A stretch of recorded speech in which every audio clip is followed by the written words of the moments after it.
Okey, mungkin ni adalah salah satu tajuk mata wang tahun 4 yang mungkin sangat menarik untuk murid-murid belajar, yang mana kita belajar juga tentang mata wang negara-negara di dunia. Beberapa mata wang asing selain daripada ringgit Malaysia. Okey. Dan nilainya sekali kita pun boleh belajar juga tentang nilainya sekali. Okey, contohnya, okey, kita belajar tentang euro untuk mata wang negara Perancis, yen untuk negara Jepun. Okey, dekat Arab Saudi kita guna rial. Okey, mata wang dia dipanggil rial. Di Bangladesh kita panggil taka. Okey, Great Britain pound sterling. Di Australia kita panggil dolar. Di Korea Selatan kita panggil won. Okey, di Rusia ruble, dan di China renminbi. Okey, dan yang kita biasa dengar di Amerika Syarikat lah, iaitu US dollar. Okey, kita panggil US dollar. Okey, dan kalau kita lihat di negara-negara tersebut, mata wang yang digunakan tu pun juga bernilai. Okey, kita tengok nilai dia dekat sini. Kalau Amerika Syarikat, mata wang dia nilai tukaran. Okey, nilai tukaran ni berbanding dengan RM1 Malaysia. Okey, nilai tukaran ni berbanding dengan RM1 Malaysia. Okey, kita lihat RM1 Malaysia kalau kita tukar kepada nilai wang USD ataupun mata wang Amerika Syarikat, dolar bersamaan dengan RM1 bersamaan dengan 23, okey, 0.238 sen. Maksudnya lebih kurang 23 sen, ataupun kalau kita bundakan jadi 24 sen. Okey, RM1 kita, RM1 Malaysia bernilai 23 sen. Manakala kalau di Kanada, dolar, okey, di Kanada, dolar Kanada 31 sen. RM1 duit Malaysia. Okey, di Perancis 21 sen. Euro, okey, Rusia ruble 15.539. Okey, sebelum tu saya nak bagi tahu sumber exchange ni ataupun tukaran mata wang asing ni adalah pada 1 hari bulan 10 2019. Tukaran mata wang asing ni, untuk pengetahuan semua, dia akan berubah-ubah setiap masa.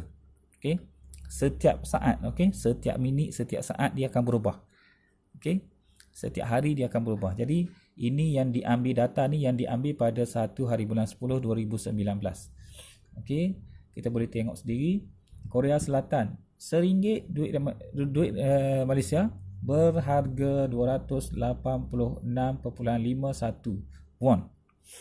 Okey, jadi kalau RM1 dengan 0.238 US dollar, itu bermaksud nilai wang kita lebih kecil, nilai wang dia yang lebih besar. Jadi 1 US dollar tu bernilai sangat besar pada nilai mata wang tu yang besar. Okey. Okey. Seterusnya kita tengok Arab Saudi. Arab Saudi pun sama, 89 sen. 89 rial. Okey. 0.895 rial. Okey, bersamaan dengan RM1 kita. Great Britain pound sterling 0.194. Okey, maksudnya duit kita RM1, dia hanya 0.194 pound sterling. China, RM1 kita bernilai 1.705 renminbi. Jepun, yen, 25 yen, 25.823 yen.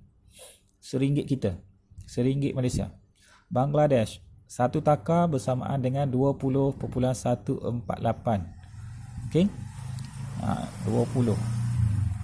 India, rupi 16.963. Maksudnya kalau kita bandingkan duit Bangladesh dan India dengan duit kita dan juga yen, duit Jepun, duit kita lebih besar nilainya. RM1 duit kita nilai dia lagi besar. Macam kita dengan Indonesia lah. Okey. Pernah dengar kan Indonesia RM1 duit kita berapa rupiah dia? Gitulah. Duit kita ni nilainya besar. Nombornya kecil tapi nilai di sana tu akan jadi besar. Di rupi, okey, contohnya di rupi di India 16.963 rupi. Di Australia, dolar Australia 0.356 dolar Australia. Jadi berdasarkan sumber My Exchanger Rate ORG capaian pada tahun 2019 pada tarikh 1 hari bulan 10. Okey. Jadi semua negara-negara ni menunjukkan setiap negara mempunyai mata wang masing-masing. Okey. Jadi kalau di dalam soalan kalau ditanya biasanya akan ditanya namakan, okey, contohnya nyatakan 3 buah negara yang menggunakan mata wang dolar. Okey, jadi kita boleh lihat dekat atas ni yang menggunakan dolar: Amerika Syarikat, Kanada, okey, Australia.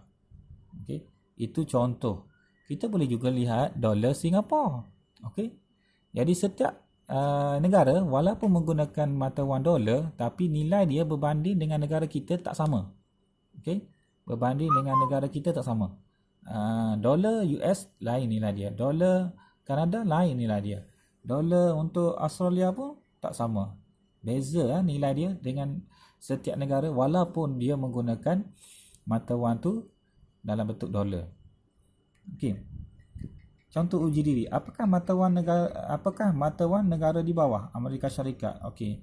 Jadi kita kena hafal lah. Dekat sini murid mesti menghafal supaya kita ingat mata wang untuk setiap negara. Okey, untuk yang nombor 2, nyatakan nama dan nilai mata wang negara berikut berbanding dengan RM1. Okey, ini pun kena hafal. Okey. Tetapi untuk pada pandangan saya lah, untuk buat masa sekarang nilai mata wang negara-negara tersebut pun berubah. Jadi biasa dalam soalan tidak akan ditanyalah soalan ni. Ini sebagai pengetahuan di dalam buku teks. Okey, di antara contohnya namakan mata wang mungkin kita boleh cakap okey China renminbi.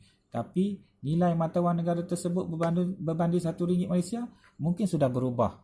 Kalau sebelum ni China 1.705 tapi sekarang mungkin dah berubah. Jadi itu saja yang kita nak kena pasti mata wang yang berada di dalam setiap negara. Okay, sebenarnya banyak lagi mata wang selain daripada negara-negara ni. Ada pelbagai jenis mata wang lagi yang ada. Okey.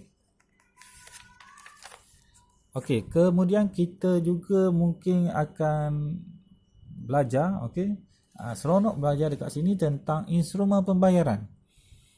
Okey, kita lihat instrumen pembayaran ni merupakan salah satu cara ataupun kaedah pembayaran yang boleh kita gunakan. Kalau kita tengok sekarang pun, waktu Perintah Kawalan Pergerakan ni pun kita kena kurangkan menggunakan tunai. Okey, maksudnya kita tak guna wang kertas. Okey, ni salah satu instrumen pembayaran ni ialah kaedah kita nak membayar bila kita beli sesuatu barang. Kita boleh bayar terus menggunakan wang kertas ataupun duit shilling. Okey, ini salah satu cara. Yang kedua, kita guna kad debit. Kad ATM kita tu, okey, kita boleh pakai bayar melalui akaun simpanan menggunakan kad. Okey. Yang ketiga, guna kad kredit. Kad debit maksudnya dalam kad tersebut ada duit kita dah di dalam simpanan, akaun simpanan. Tetapi kad kredit ni kita belanja dahulu dan bayar kemudian kepada bank. Maksudnya bank pengeluar tu yang akan bayar dulu untuk kita. Okey, kita beli barang dekat pasaraya, kita swipe kad ni, jadi bank tu yang akan bayar.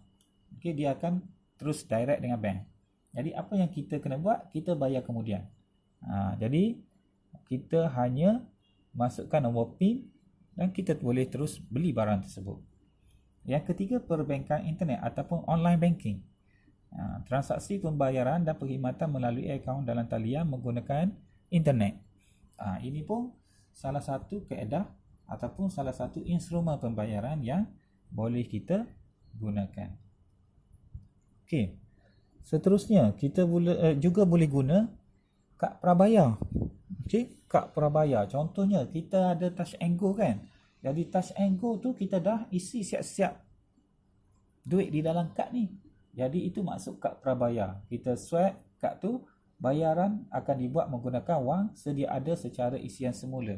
Ataupun kita top up. Kita panggil top up.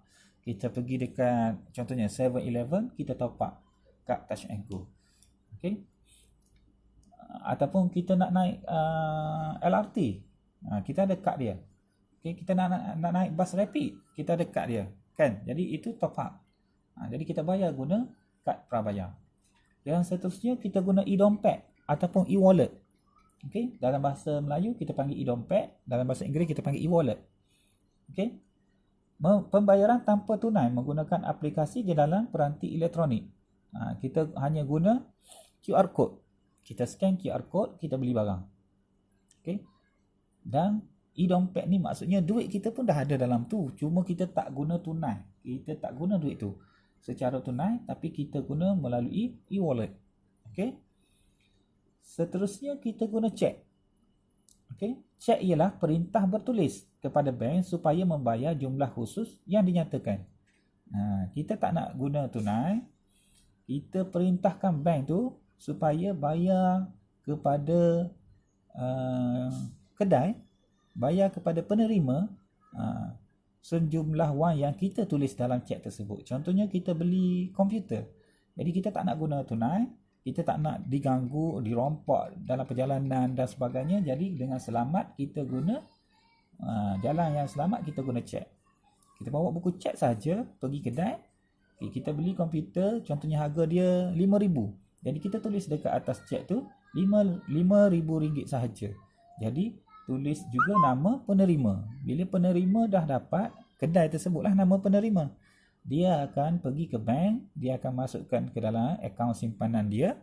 Jadi secara automatik perintah kita di dalam cek tu supaya bank yang kita simpan duit kita yang kita ada cek tu, contohnya kita guna cek Maybank. Jadi Maybank tu akan hantar kepada akaun simpanan penerima. Okey, dan yang terakhir kita guna wang pos. Okey, wang pos ialah mewakili wang tunai yang dihantar kepada penerima tertentu yang dikeluarkan oleh pejabat pos. Ini pun salah satu cara kita nak mengelak supaya kita tak guna wang tunai. Kita boleh guna wang pos. Okey. Jadi kita mewakilkan wang tunai untuk dihantar kepada penerima tertentu yang dikeluarkan oleh pejabat pos. Jadi wang pos ni kena beli dekat pejabat pos. Dalam bentuk kertas saja wang pos tu. Tapi dia ada tertulis di situ RM30 ke, RM50 ke, RM100 ke, dan nilai dia kita sendiri yang akan boleh beli berapa yang kita nak bagi. Okey, itu antara instrumen-instrumen pembayaran yang ada di dalam kehidupan seharian kita. Jadi kalau kita dekat sini, okey, kalau dia tulis dekat sini, kalau kita nak isi minyak petrol, kita nak isi guna duit tunai, boleh. Kita guna kad debit, boleh. Kita guna kad kredit, boleh. Okey, sekarang kita guna e-wallet, boleh. Okey, kad prabayar pun dah boleh. Okey, contohnya sekarang kita ada Touch 'n Go, kita boleh juga guna kad Touch 'n Go. Okey, beli ikan di pasar borong. Okey, beli ikan di pasar borong, kita nak guna apa? Jadi kita boleh guna instrumen pembayaran yang sesuai lah. Kalau beli ikan di pasar borong, kita biasa guna wang tunai lah. Okey, dan kita boleh guna juga e-wallet. Okey, kita boleh guna e-wallet. Sebab sekarang kita banyak semasa proses perintah kawalan berkurung ni, banyak kita nak elak daripada kita sampaikan virus tu kepada orang lain. Kita sebarkan virus tu kepada orang lain. Jadi kita terpaksa kurangkan penggunaan wang tunai. Kita guna e-wallet. Okey, bayar bil telefon. Kita boleh guna tunai, kita boleh guna kad debit, kita boleh guna kad kredit, kita boleh guna perbankan internet, kita boleh guna e-wallet, kita boleh guna cek. Banyak cara pembayaran yang sebenarnya boleh kita guna.